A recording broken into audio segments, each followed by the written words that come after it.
You're watching Sky News. In just a moment, the press preview. Our first look at what's on the front pages as they arrive.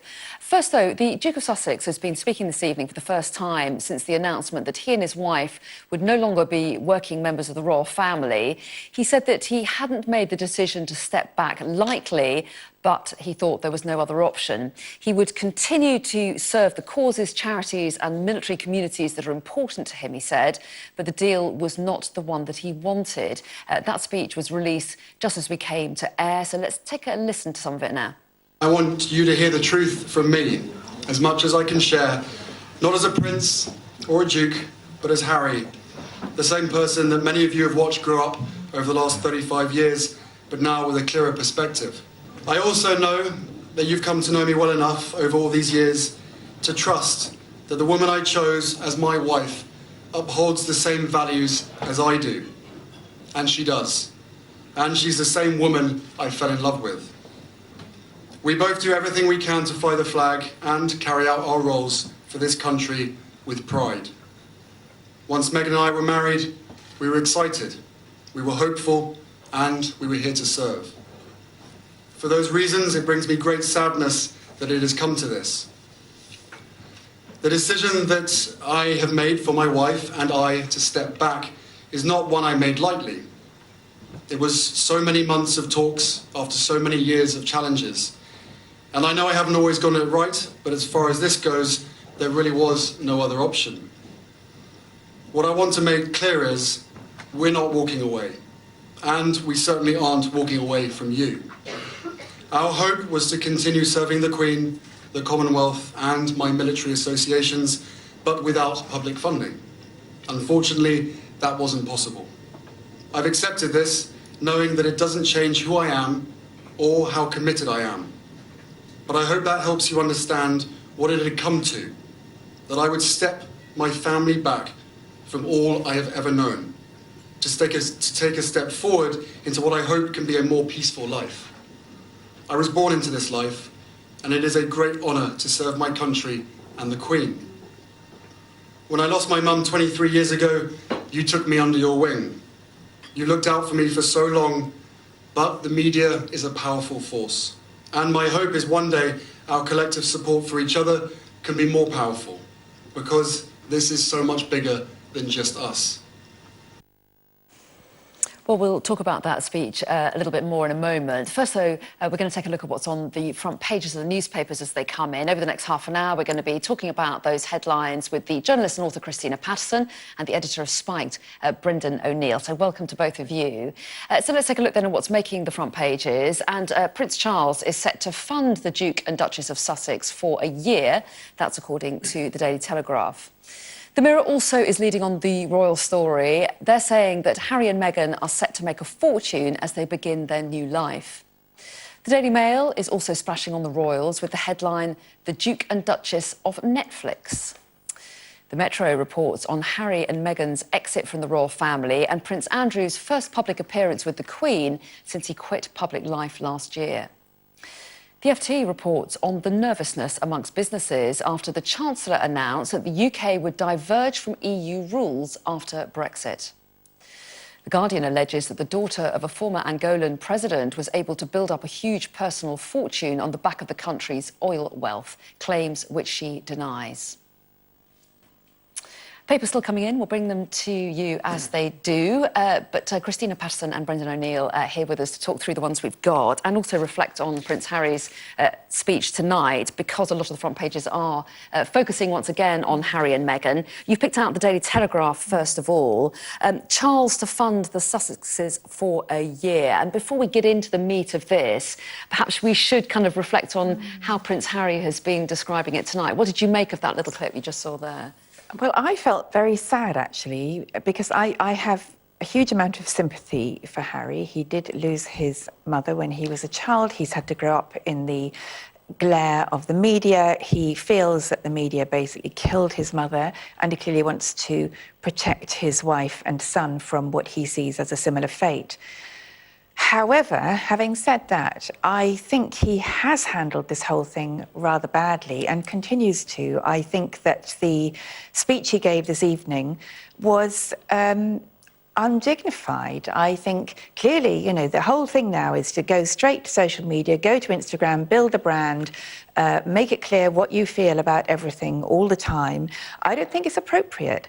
I think the Queen has been very generous in expressing her support and sympathy for, and particularly in singling out Meghan's ability to adapt to the family, which sadly she hasn't done actually, but she went out of her way in the statement she gave yesterday to say, I'm particularly proud of how Meghan has adapted to royal life. And I think Harry has made it very clear in the speech that he said, I didn't get what I wanted.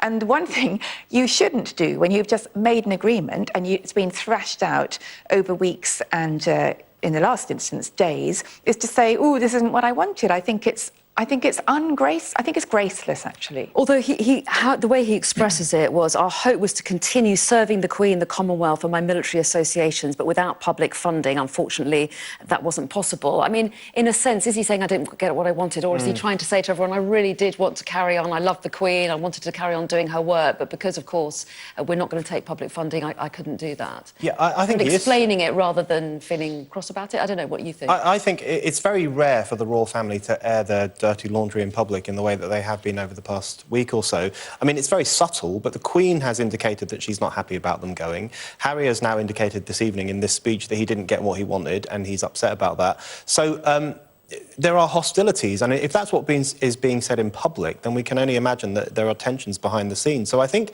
this is probably a bigger deal than the kind of politer side of the royal family is letting on. It is like an abdication. The thing that irritated me about his speech, it has more media bashing in it. He says the media is a powerful force and the media made his life a misery and so on.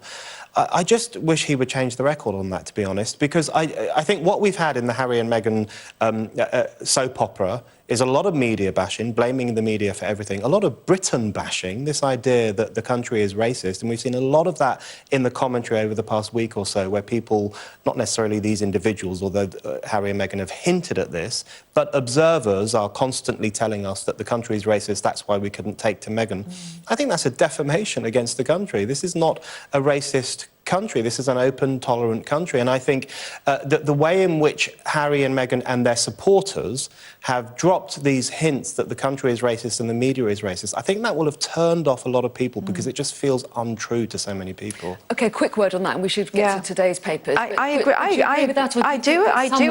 Some of the criticism that's been levelled at her has come from... I do largely agree with that, actually. I'm sure some of the criticism that's been levelled at her has been racist. I think that, of course, there is racism in this country. There's racism in every country. But I think it's unfair to assume that all criticism to her comes from racism. I don't think it does. OK, let's move to today's paper, shall we? Daily Telegraph, Charles to fund the Sussexes for a year. And so the big question now that they are really taking, not just taking a step back, they're taking a step completely away from the royal family, so they will be financially independent. And this goes into some of the details of where some of their money might come from. Yes, there are still lots of things to iron out. That's what becomes very clear. And I think a lot of this will really irritate Harry and Meghan's camp. I mean, one of the sticking points, I mean, there is security, there's funding, who will look after them, who will protect them, but then there's this sticking point over Sussex Royal and whether they can use that brand. And apparently it's in the gift of the royal family to decide if they will be allowed to call themselves Sussex Royal, which is obviously the kind of corporate global brand that they were angling for, and it's not clear that they will be able to do that. Do they need to be able to use that? People know who they are. No, I don't. I don't think they need to be able to use that. But I think it's about control. And I think that they have been plotting this thing for months. They've got web designers, they've got copywriters, they've got all these brand managers lined up.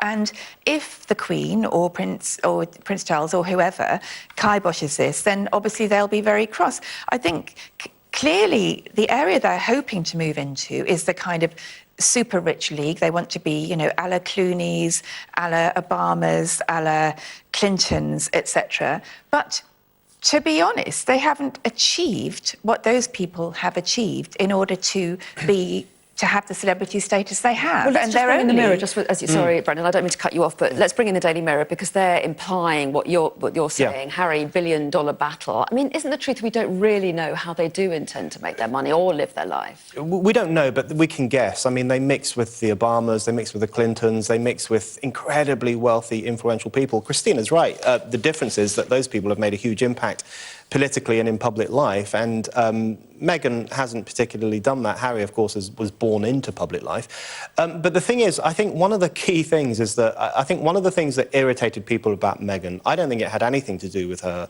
race or her background or where she comes from. It was when she indicated quite clearly that she wanted to become this very woke, I hate to use the word woke, but this very woke spokesperson, this woke global globetrotter who would go around the world fixing all the problems with rubbing shoulders with other incredibly rich woke people. Yeah. And there was an element of hypocrisy too. You know, they were flying to the south of France to stay in Elton John's house in a private jet while lecturing the rest of us about our carbon footprints. That's because if you think back to the wedding, people were incredibly supportive. Millions watched it, millions cheered it. It's only when they indicated that they wanted to become these slightly grating global lecturers that people said, that's not what royals are meant to do. That's how you see them. There's also a lot of the public, it seems like younger people in particular. I'm not saying that you're not young, Brendan, but I don't know which camp you fall I'm into. incredibly young, but I'm irritated. I'm definitely not young. Make that clear, if it wasn't obvious. But to have a lot of sympathy with them, saying why should we have to work in a job that we were born into? Look, Why shouldn't we I the choice have to a lot step of sympathy for them. I think to lose your mother is a terrible thing. To have to live in the public eye is a terrible thing, actually. I mean, I think nobody chooses to be born into the royal family, and it's a ghastly life for the most part. I have huge amounts of sympathy for Harry, and I've always liked him. I thought he was the most likeable member of the royal family, but I'm afraid, and I'm not going to blame Meghan for this, because I have no idea what has motivated his behaviour or comments in the last 2 years. But all I can say is he seems to become a fair bit less likeable, and there is a slightly whinging tone. And I think one of the features of the Queen's behaviour that has always been very admirable is she's always been very dignified, and she doesn't whinge. And I think you can't have it both ways. If you want private life, fine, be Mr. and Mrs. Windsor, but then don't expect to get the Netflix deals and the Disney deals. I'm afraid one of the things that emerged in the last week or so was the footage of Harry basically asking a Disney some Disney executive for Meghan to do a voiceover. Well, he said, you know, she does voiceovers. Yes, I know. And then Meghan made a joke about, that's the real reason we're here, which may or may not have been an entire joke. I just think we'll see how long. Look, I personally have warmed to them. I sat and watched a wedding. I loved it. I absolutely wanted them to be happy. I still want them to be happy. I think he deserves any happiness he can get. But I agree with Brendan that if their only route to happiness is to go around lecturing people about their carbon footprint, their mental health, and their eco-credentials, and whether or not they're going to be vegan or racism or women's domestic, abuse shelters,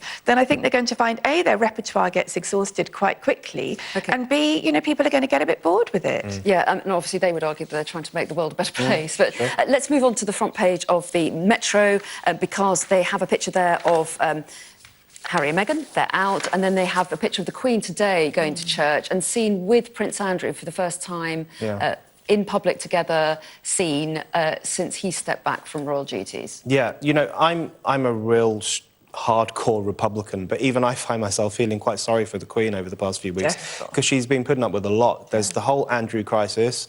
He has behaved repugnantly, in my view, and if these allegations are true, then that's even a million times worse. And of course he denies that, And then there's that whole Harry and Meghan thing, and basically a modern-day abdication. So she's put up with a lot, and of course Prince Philip is not very well at the moment.